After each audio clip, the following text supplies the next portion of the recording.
नमस्कार मित्रांनो, तर रोजप्रमाणे मी आज YouTube स्क्रोल करत होतो आणि अचानक माझ्या पुढे आले 2-3 व्हिडिओज ज्याच्यामध्ये असं सांगितलं जात होतं की मराठी इंडस्ट्रीचा डाऊनफॉल सुरू झाला आहे. हीच वेळ याला चार चौकात ठोकायची. तर हे व्हिडिओ बघितल्यावर मला एवढं लक्षात आलं की हा मराठी इंडस्ट्रीचा डाऊनफॉल होत आहे. बट त्याच्या मागचे जे रिझन्स आहे ते खूप लोकांनी प्रॉपरली एक्सप्लेन नव्हते केले किंवा ज्यांनी केले होते त्यांनी फक्त व्ह्यूज साठी केले होते. तर मी विचार केला की याच्यावर एक डेडिकेटेड व्हिडिओ मी स्वतः बनवू शकतो. तर मित्रांनो, आजच्या व्हिडिओमध्ये मी तुम्हाला माझे ओपिनियन सांगणार आहे की मराठी इंडस्ट्रीचा डाऊनफॉल का होत आहे. तुम्ही जर एक मराठी असाल तर तुम्हाला सगळ्या गोष्टी माहित असायला हवं की आपल्या इंडस्ट्रीत काय सुरू आहे आणि आपल्या इंडस्ट्रीत काय गोष्टीला चेंज करायची गरज आहे. तर नमस्कार मित्रांनो, तुमचं सर्वांचं स्वागत आहे पुन्हा एकदा तुमच्या आवडत्या चॅनलवरती. तुम्ही सबस्क्राईब नसेल केलं तर नक्की सबस्क्राईब करा आणि हो, व्हिडिओ पूर्ण बघितल्यावर खाली तुमची जे मतं असेल ते नक्की मांडा, मला नक्की आवडेल.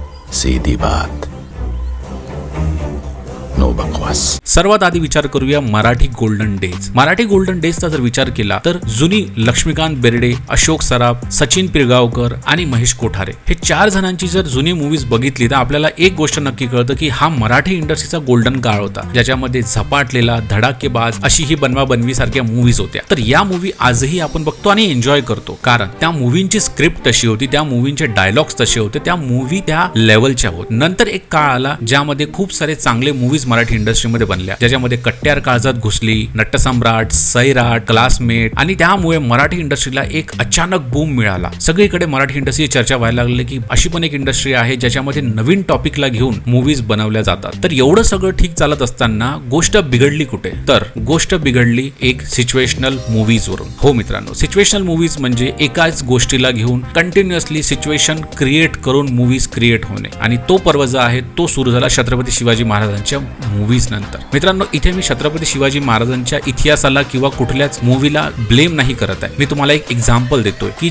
जेव्हा छत्रपती शिवाजी महाराजांवर दिग्पाल लांजेकरांनी मूवी बनवल्या, त्या मूवीमध्ये तुम्हाला एक गोष्ट दिसेल, त्या मूवीज तुम्हाला हिस्ट्री शिकवतं, त्या मूवीज तुम्हाला जगण्याचं कारण देतं, पण त्या मूवीज तुम्हाला ऍज अ एंटरटेनर तेवढा एंटरटेन करत नाही. त्याचं सगळ्यात मोठं रिझन होतं त्या मूवीजची क्वालिटी. त्या मूवीजमध्ये जे VFX यूज केलं होतं, त्या मूवीमध्ये जे सिनेमॅटोग्राफी होती त्या चांगल्या लेवलची झालेली नाही. तुम्ही पहिली मूवी बघा त्यांची आणि आताच्या मूवीज बघा, त्याच्यामुळे तुम्हाला खूप कमी चेंजेस दिसतील. त्यांच्या मूवी आणि सिरियल्स या जवळपास सारख्याच दिसतात. त्याच्यामुळे खूप लोकांचा व्ह्यूइंग एक्सपिरियन्स कमी झाला आणि त्याच्यानंतर ज्या एकदम कंटिन्युअस सेम मूवी येण्याचं जे रिझन होतं, म्हणजे काही वर्ष आधी झिम्मा आली. झिम्मा खूप चांगली मूवी होती, मी सुद्धा बघितली. पण त्याच्यानंतर आली झिम्मा 2, त्याच्यानंतर नाच ग गुमा, मग बाई पण भारी देवा, मग आता एक रिसेंटली मूवी आली स्वप्नील जोशीची बाई ग. तर तुम्हाला एक गोष्ट मी तुम्हाला फक्त इथे नोटीस करू इच्छितो की ह्या सिच्युएशनल मूवीज आहे या एका पर्टिक्युलर ऑडियन्सला टार्गेट करून बनवली जातात. याच्या पहिले मराठी इंडस्ट्रीमध्ये असं कधी नाही होत होतं. त्यावेळेस ते फक्त टॉपिकला घेऊन मूवीज बनवायचे, मग ते मूवीजवर डिपेंड असायचं की त्यांना कोणत्या प्रेक्षकांपर्यंत जायचं आहे. पण आता जे आहे ते प्रेक्षक टार्गेट करून मूवी बनवल्या जात आहे, त्याच्यामुळे त्या कुठेतरी त्यांची एक ग्रोथ थांबून जात आहे. तर हा एक मेन पॉईंट होता मराठी इंडस्ट्रीचा डाऊनफॉलचा. याच्यानंतर गोष्ट करूया ऍक्टर्सची. मराठी इंडस्ट्रीमध्ये खूप सारे चांगले ऍक्टर्स आहेत. आपल्या मराठी ऑडियन्सचा एक सगळ्यात मोठा गैरसमज आहे की आजही आपण 40शीत आलेल्या स्वप्नील जोशीला चॉकलेट बॉय समजतो, बट आजही काही डिरेक्टर लोक त्यालाच चॉकलेट बॉय समजून त्या प्रकारची मूवीज त्याला घेऊन बनवतात. No doubt Swapnil Joshi no doubt is a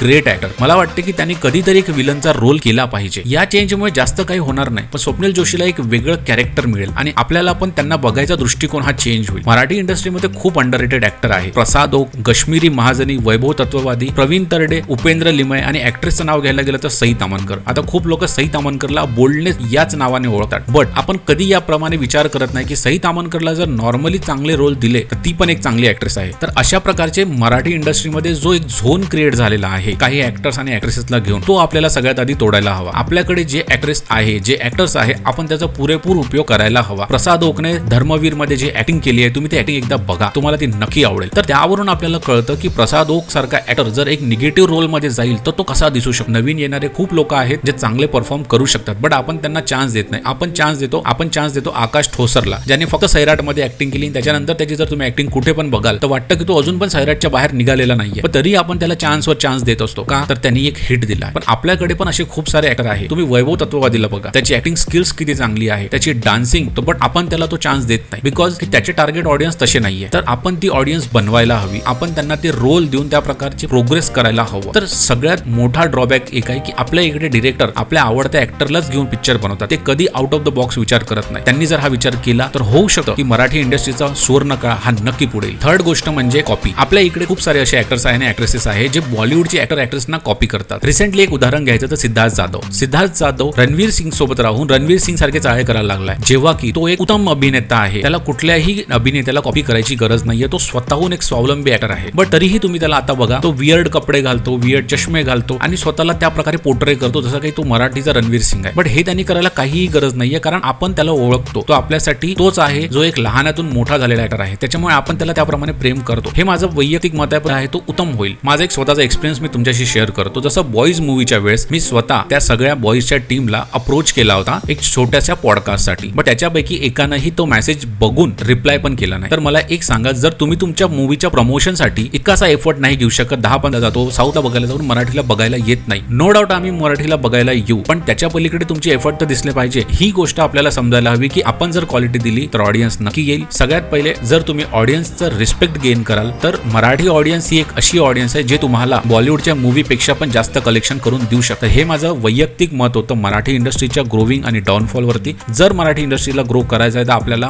boys 4, boys 2, boys 3 सारखे चित्रपट बनवण्याच्या ऐवजी आपल्याला अशीही बनवा-बनवी सारखे चांगले चित्रपट बनवावे लागेल, जेणेकरून सगळ्यांना ते टार्गेट करतील, ना की फक्त गल्लीतल्या 4-5 लोकांना. तर मित्रांनो, तुमचं काय मत आहे याच्यावरती मला खाली नक्की कमेंट करून सांगा. आणि हो, तुम्ही जे कमेंट कराल ते मी वाचेल आणि तिला रिप्लाय नक्की करेल. Thank you guys. भेटूया नक्की. चॅनलला सबस्क्राईब नसेल केलं तर नक्की करा. तुम्हाला कुठला अजून रिव्ह्यू हवा आहे मला नक्की सांगा. मी व्हिडिओ फॉर्म मध्ये नक्की बनवेल. थँक्यू. नमस्कार. जय हिंद. जय महाराष्ट्र.